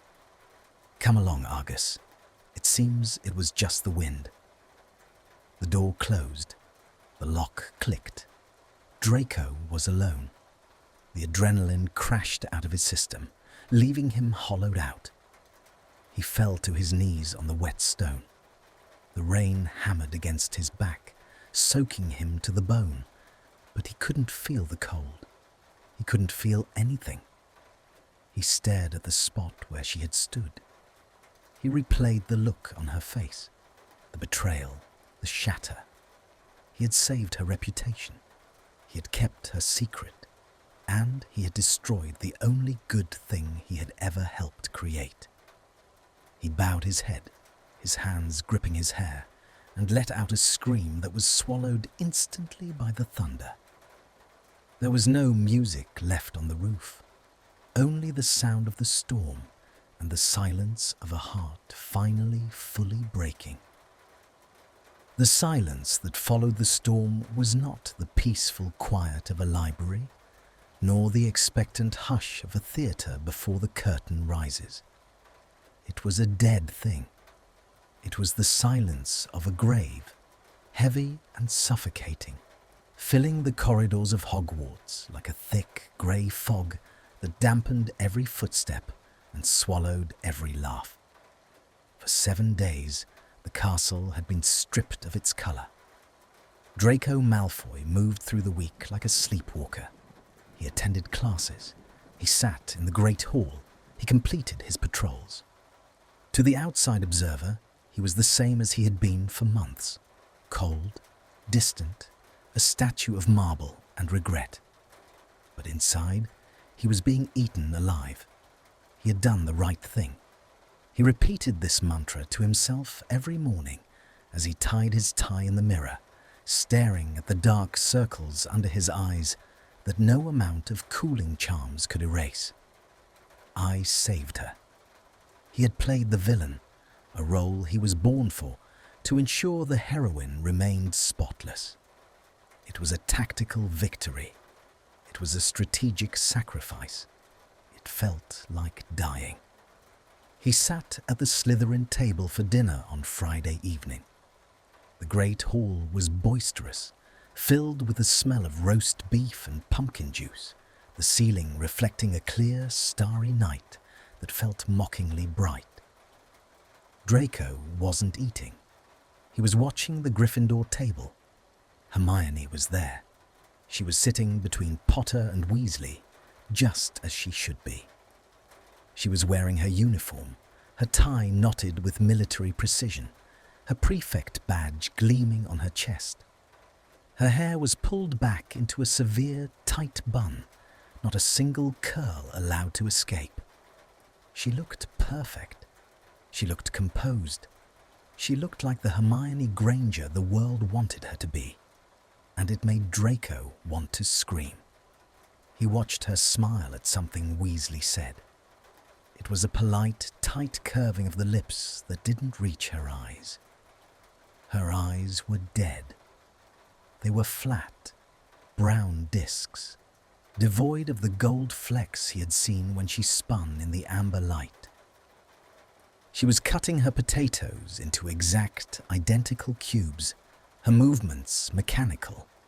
She was back in the glass jar, and he was the one who had screwed the lid on tight. "She looks like she's been kissed by a Dementor," Blaise Zabini murmured from beside him, lazily swirling his wine. Draco flinched, his hand tightening around his goblet until the metal groaned. "Don't be dramatic, Blaise." "I'm just observing." Blaise shrugged, his eyes also fixed on the Gryffindor table. "Granger hasn't raised her hand in Transfiguration all week. It's unnerving. It's like the sun deciding not to rise." makes one wonder what happened. Draco stood up abruptly, the bench scraping loudly against the stone floor. Several heads turned, but he didn't care. "I'm not hungry." He stormed out of the hall, the noise of the students fading behind him into that oppressive, ringing silence. He walked. He didn't know where he was going until he found himself on the 3rd floor, standing in the shadow of a tapestry near the library. This was where he had first seen her sneaking out.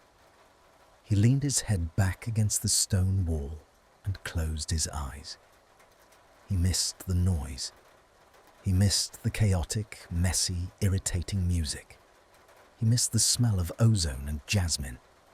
He missed the way she looked at him, not with fear or hatred, but with that terrifying, raw understanding. He had thought that by pushing her away, he was protecting her from his darkness. But looking at her tonight, broken and hollowed out in the middle of a crowd, he realized the truth. He hadn't saved her. He had just left her alone in the cold. And he was the only person in the entire castle who knew she was freezing. Draco opened his eyes. The grey resolve in his chest cracked, and something painful and bright bled through. He couldn't leave it like this. He couldn't let the last thing she heard from him be a lie spoken in a storm. He needed to speak to her, but words were useless. Words were what he had used to hurt her. He needed a different language.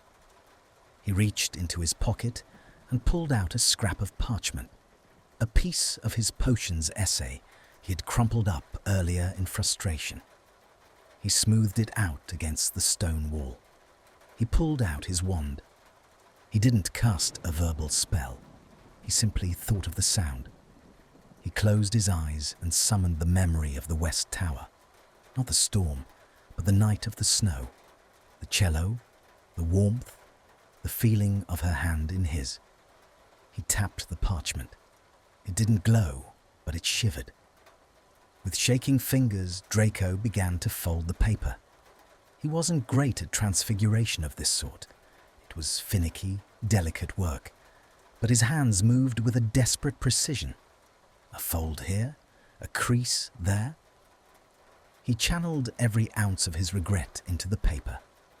When he was finished, a small, slightly lopsided paper crane sat in his palm. He raised his wand again. Anima. The paper bird twitched. It lifted its head. It fluttered its parchment wings, hovering an inch above his hand. And then it began to hum. It was faint, barely a whisper, but it was there, the melody of the waltz, the deep, resonant sound of a cello trapped within the ink-stained paper. Draco stared at the bird. It was a pathetic offering, really, a scrap of homework and a stolen song, but it was all he had. "Go to her," he whispered to the bird. "Find Granger." The crane bobbed in the air, circling his head once, and then zipped away down the corridor, trailing a faint, melancholy tune in its wake. Draco didn't wait to see where it went. He turned and ran for the stairs. The roof of the West Tower was empty. It was midnight. The sky was clear, the stars sharp and freezing, watching him with indifferent eyes. There was no shield charm tonight. The wind whipped across the battlements, cutting through Draco's cloak as if it were made of gauze. He didn't cast a warming charm.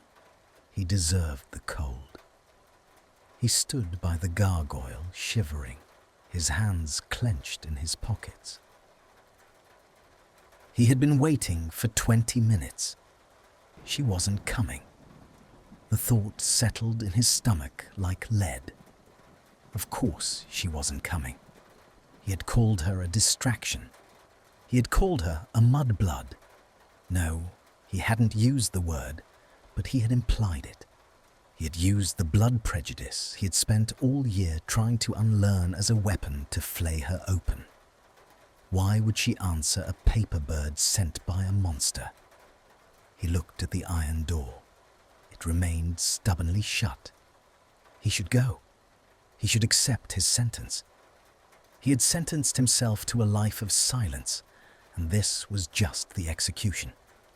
Draco sighed, a plume of white breath escaping his lips. He turned toward the parapet, looking out over the forbidden forest. The darkness of the trees seemed to call to him. I tried, he thought. I tried to be better, but I just break everything I touch. He heard a click. It was soft, so soft the wind almost snatched it away. But Draco heard it. He froze. He didn't turn around immediately. He was terrified. Terrified that if he turned, it would be Filch or a ghost, or worse, that no one would be there at all. Then the door creaked. You're freezing. The voice was quiet, wary. It didn't have the warmth of the snowy night, but it didn't have the ice of the storm either. Draco turned slowly. Hermione was standing in the doorway. She was still wearing her uniform, though she had wrapped a thick Gryffindor scarf around her neck. Her hair was still in that severe bun, but a few strands had come loose, framing her face. In her hands, she held the paper crane. The bird was still humming, a soft, persistent thrumming against her palms. She looked at him. Her expression was unreadable. There was hurt there, yes, deep and raw. But there was also curiosity, and something else, hesitation. Draco took a step forward, then stopped. He didn't know what to do with his hands, so he left them at his sides, open and empty. I didn't think you'd come, he said. His voice was hoarse. I almost didn't, she admitted.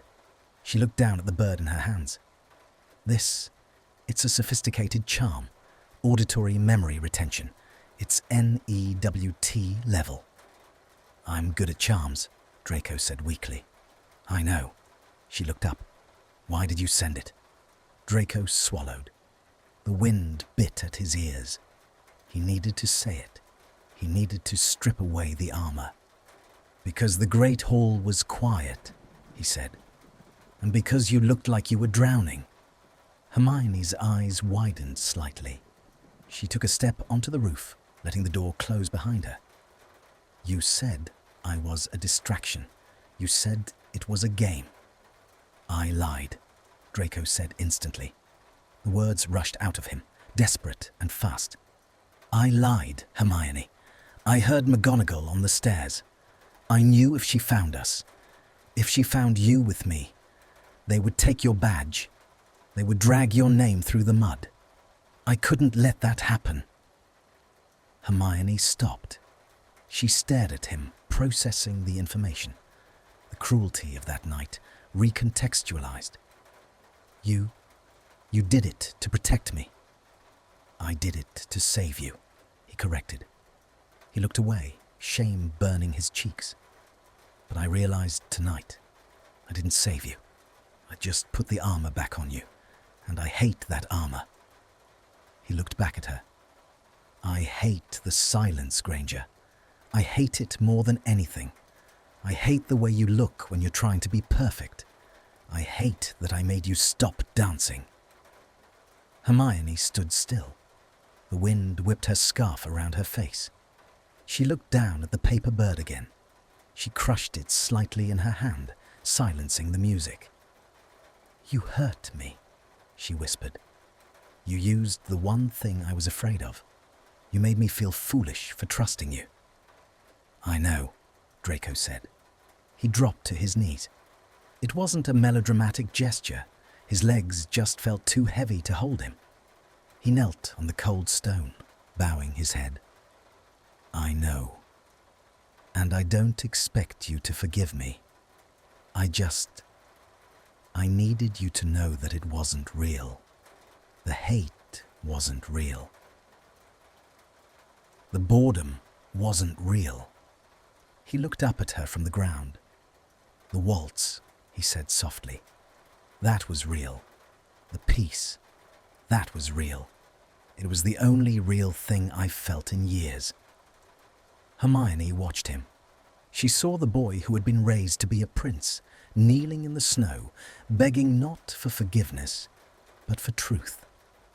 She saw the fear in his grey eyes, the fear that he was permanently broken. She took a breath. It shuddered in her chest. She stepped forward. She walked across the frozen flagstones until she was standing in front of him. She didn't reach for her wand. She didn't cast a shield. Instead, she reached up and pulled the pins out of her hair. One by one, the metal clips clattered to the stone floor. Her hair fell, a cascade of curls tumbling down her back, wild and free in the wind.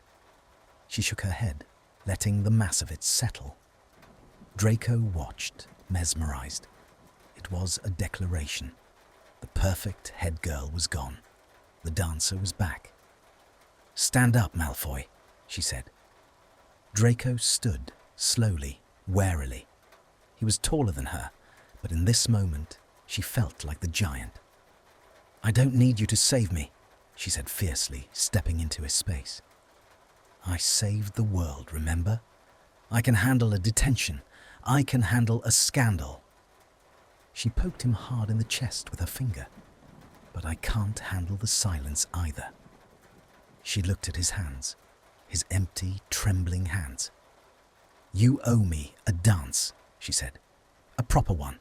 No rain, no storms, just us." Draco stared at her. The relief hit him so hard he almost staggered. She wasn't leaving. She wasn't banishing him. She was offering him a way back. He didn't speak. He couldn't trust his voice not to break. Instead, he slowly raised his left hand. He held it out, palm up, just as he had done in the snow. "Trust me." Hermione looked at his hand. She didn't hesitate this time. She placed her hand in his. Her fingers curled around his, warm and solid and anchoring. Draco closed his fingers around hers. He stepped in, closing the distance, and placed his other hand on her waist. He felt the tension leave her body. He felt her lean into him. There was no music. The paper bird was crumpled in her pocket. There was no magic light, only the cold stars. But as Draco began to move, guiding her into a slow, silent turn on the freezing roof, the air around them seemed to hum. It wasn't a spell. It was just two heartbeats, finally finding the same rhythm again. 1, 2, 3, he whispered into the darkness. 1, 2, 3, she breathed back. They danced in the silence, bridging the gap between who they were supposed to be and who they actually were. And for the first time all week, the castle didn't feel like a grave. It felt like a beginning. The silence didn't last. It couldn't, not with Hermione Granger in the center of it. They had been dancing in the bitter cold for perhaps 10 minutes, the only sound the scuff of their boots on the stone and the whistle of the wind through the crenellations. Draco's hands were freezing, his knuckles stiff where they gripped her waist, but he refused to let go. He was terrified that if he broke contact, even for a second, the reality of the last week would rush back in and drown him. Hermione seemed to feel it too. She was trembling, not just from the temperature, but from the sheer emotional release of the night. She was pressed close to him, her head tucked under his chin, following his lead with a blind, desperate trust. Then she moved her hand. She didn't let go of his shoulder. She simply slid her fingers up to the nape of his neck, her thumb brushing against the short, fine hairs there. It was a casual, intimate touch that sent a shockwave through Draco's entire nervous system. "It's too quiet," she murmured against his chest. Draco looked down at the top of her head. "I thought you wanted the quiet." "I did," she said, lifting her head to look at him. Her eyes were bright, reflecting the starlight, stripped of all their defenses. But that was when the noise was outside. Now, the silence is inside, and I don't want to be alone in it. She withdrew her hand from his neck, just for a moment, and reached for her wand. She didn't step away from him. She didn't break their frame. She simply flicked her wrist over his shoulder, a movement as graceful as the dance itself. Warmth. It rushed over them like a tidal wave, instantaneous and enveloping. The biting wind was banished to the edges of the roof, replaced by the scent of cedar and summer rain. And then the lights returned. They didn't pop into existence one by one this time. They bloomed. Hundreds of tiny, glowing motes of light drifted down from the invisible ceiling of her shield charm, like falling snow made of gold. They settled in the air around them, pulsing gently. And the music. It wasn't the cello, and it wasn't the piano. It was a harmony, a complex, weaving melody of strings and wind instruments, soft and hopeful, building slowly like a sunrise. Draco stopped moving. He looked around at the golden snow, then back at her. "Show off," he whispered, his voice thick with emotion. Hermione smiled. It wasn't the polite, tight smile of the Great Hall. It was a real smile, crooked, tired, and radiant. "I'm a perfectionist, Malfoy. You know that." "I know," he said. He tightened his grip on her waist. "I'm afraid your form is still slipping, though." "Is it?" She raised an eyebrow, challenging him. "Then you'd better correct me." Draco didn't answer with words. He pulled her closer, resetting the frame, and swept her into the movement. They danced, and for the first time, it wasn't a struggle. It wasn't a battle against the elements or their own demons. It was effortless. Draco led her through the turns, the dips, the pivots, and she met him step for step. They were two halves of the same equation, finally balanced. The hours bled away. The moon began its slow descent toward the forbidden forest, dragging the shadows of the night with it. They didn't speak much. They didn't need to. The conversation was happening in the pressure of his hand on her back, in the way she leaned into his turns, in the shared rhythm of their breathing. Draco found himself looking at her, really looking at her. He memorized the curve of her jaw, the way her eyelashes fluttered when she concentrated on a difficult step, the smattering of freckles across the bridge of her nose that he had never been close enough to see before. He realized, with a jolt of terrifying clarity, that he wasn't just attracted to her. He wasn't just intrigued by her. He was in love with her. The thought should have panicked him. It should have sent him running for the stairs, back to the safety of his dungeon. But here, in this golden sanctuary she had built for them, the fear felt distant. It felt manageable. "What are you thinking?" Hermione asked softly, sensing the shift in his mood. Draco spun her, slowing the pace as the music dipped into a minor key. "I'm thinking that I'm going to fail my potions essay." Hermione let out a laugh, a bright, clear sound that chased away the last of the ghosts in the corners of the roof. The great Draco Malfoy, academic failure. "It's a serious concern," he deadpanned, though his eyes were warm. "I've spent all my study time on a roof with a delinquent head girl."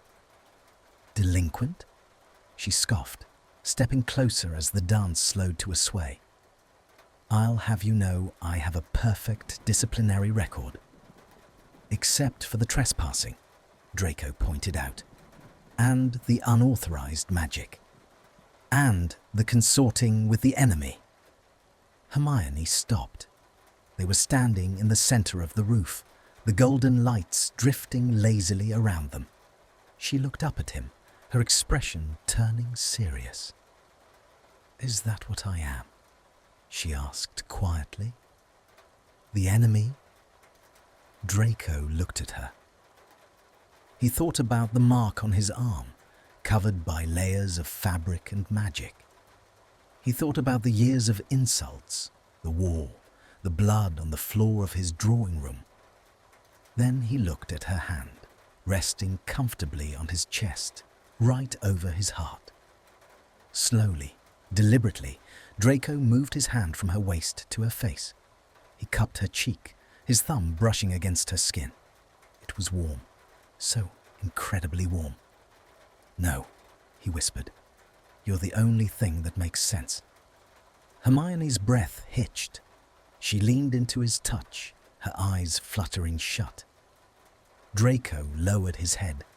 He gave her every chance to pull away. He waited, hovering inches from her lips, his heart hammering a frantic rhythm against his ribs. She didn't pull away. She rose on her tiptoes, bridging the final distance. Their lips met. It wasn't an explosion. It wasn't a storm. It was a sigh. It was the softest, most natural thing in the world, like coming home after a long, cold journey. Her lips were soft, tasting of winter air and sweetness. Draco closed his eyes, surrendering. He kissed her with all the pent-up longing of the last month, with all the words he couldn't say. He kissed her like a man who had been holding his breath for years and was finally inhaling.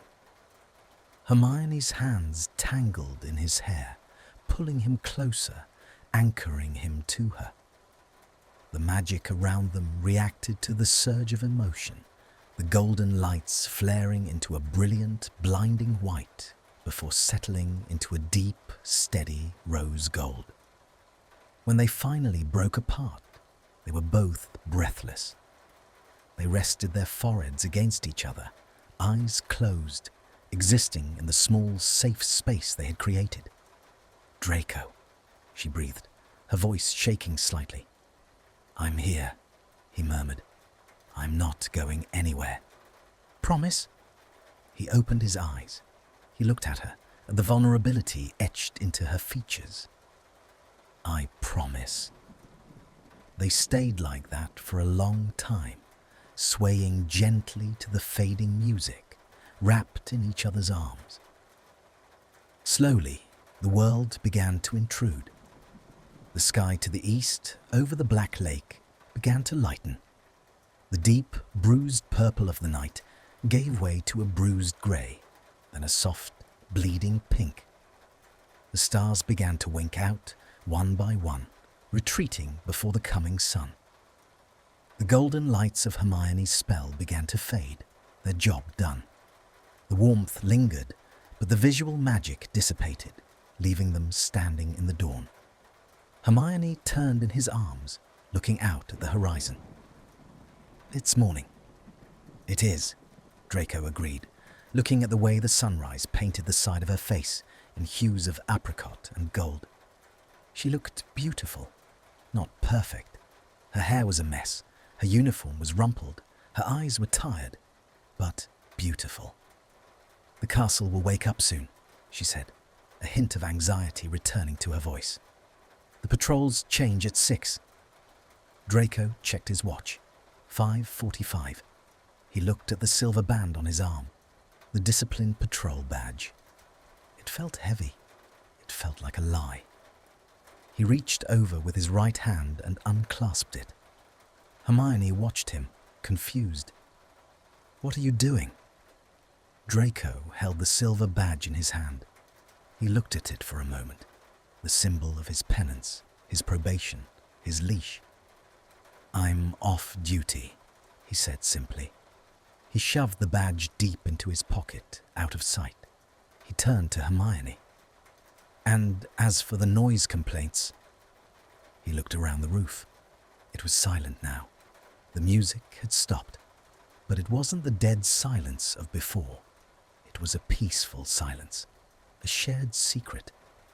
"I believe the investigation is concluded," he said, a corner of his mouth quirking up. "I've found the source, and I've determined it's not a threat to school security." Hermione smiled, a genuine, relieved expression that lit up her face. "No threat?" "Oh, it's definitely dangerous," Draco corrected, stepping closer and taking her hand again. "Highly addictive, likely to cause severe distraction and loss of sleep. But I think I can handle it." "You think so?"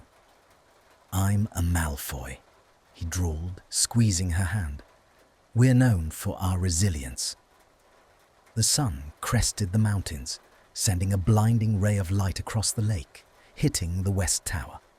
It washed over them, illuminating them in the stark reality of the day. Draco didn't flinch. He didn't hide in the shadows. He stood there, holding Hermione Granger's hand in the light. "We should go down," Hermione said reluctantly, "before Filch starts his morning rounds." "We should," Draco agreed, but neither of them moved. "Tonight?" she asked. It was barely a question. Draco looked at the door. He thought about the dungeons. He thought about the stairs he would get in the corridors. He thought about the fear and the guilt that was still there, waiting for him. But then he looked at Hermione. He looked at the way she was holding his hand, as if she never intended to let go. "Every night," he said, "even if it rains." "Especially if it rains," he promised. "I have to make sure your form doesn't regress." Hermione laughed, and he felt the vibration of it in his own chest. She reached up and kissed his cheek, a quick, soft peck. "Thank you, Draco," she whispered. "For what?" "For the dance." She pulled away, collecting her hair clips from the floor, smoothing down her uniform. She transformed back into the head girl, the student, the hero. But the hardness was gone. The glass jar was broken. She walked to the door and pulled it open. She paused on the threshold, looking back at him one last time. "See you in potions, Malfoy. Don't be late, Granger." She smiled and disappeared into the stairwell. Draco stood alone on the roof for a moment longer. He turned his face to the sun, closing his eyes against the brightness. The wind was cold, but he didn't feel it. He felt the phantom pressure of her hand in his. He heard the echo of the waltz in the wind. He reached into his pocket and touched the cold metal of his badge, then the crumpled paper of the crane she had left behind on the parapet. He took the paper bird, smoothing its wings. He placed it in his breast pocket, right over his heart. Draco Malfoy turned and walked toward the door, leaving the roof behind. He walked down the stairs, his footsteps echoing in the quiet castle. But for the first time in his life, the silence wasn't something to be feared. It was just the pause between songs. And he knew the music would start again tonight. I really love this story because it feels very special and warm. It is not just about romance, it is about two lonely people who find a safe place together. Draco is sad and feels guilty inside. Hermione is tired of being perfect for everyone else. But on the roof, they can be real. I like the atmosphere very much. I can imagine the cold wind, the rain, and the warm magic lights. The dancing is very important here. It helps them speak without using words. They move from hate to trust slowly. My favorite moment is when Draco fixes the light for her. It is a small thing, but it shows he cares. The ending makes me happy. It is quiet and full of hope. It shows that even if you are broken, you can find peace. This story is cozy, gentle, and full of deep feeling.